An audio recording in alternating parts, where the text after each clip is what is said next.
السلام عليكم ورحمة الله وبركاته. أكم جرتنا ردفتوني channel أبا مسلم وريارة channel كنا عاريني مرفتن سبسكرايب قدا وري درانو ماتي channel كنا تاتني جرتن لايك شير وليف قدا كلتو من كربرنو تاجزين سندبر سوار ربرنو تعالى برباكي ساتي تكون سنيف كبردير في باسورد ما فيت باسورد ما يسندرو أبدي خدمة فيسبوك أتو خدمة فيتيو akkaataa itti argattanii fi akkaataa waliifillee paaswordiin feete isin dura akkam banne seef godhattanii isin barsiisa. Mee kallattumaan karaa barnoota keenyaa ayaanu bilbilli Gmail hin qabne hundi hin jiru. Gmail keessan keessa ni seentan.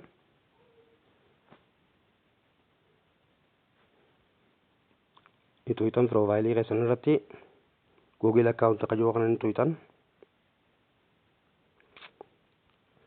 Deemtaniiti security qajoo kanarra hin dhuftan.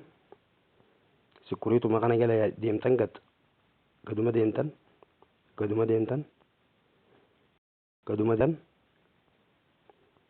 deemtan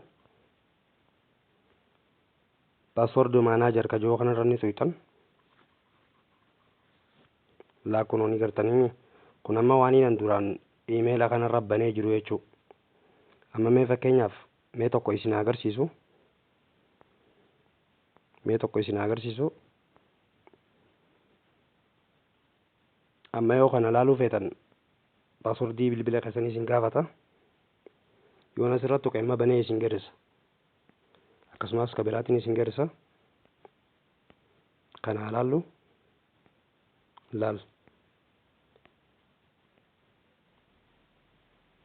ka feesbuukaatis akkasuma paasworduma feeteewu ta isin duraa badde asirratti argachuu dandeessanii jechuudha.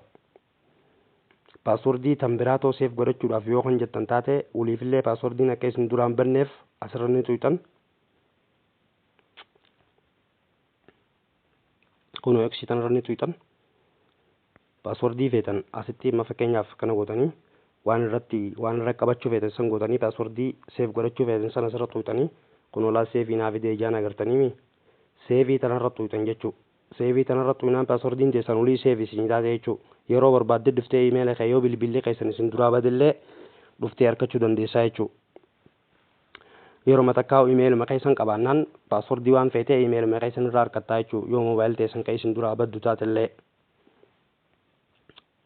likki qabattanii jirtan jeetiin amanaa.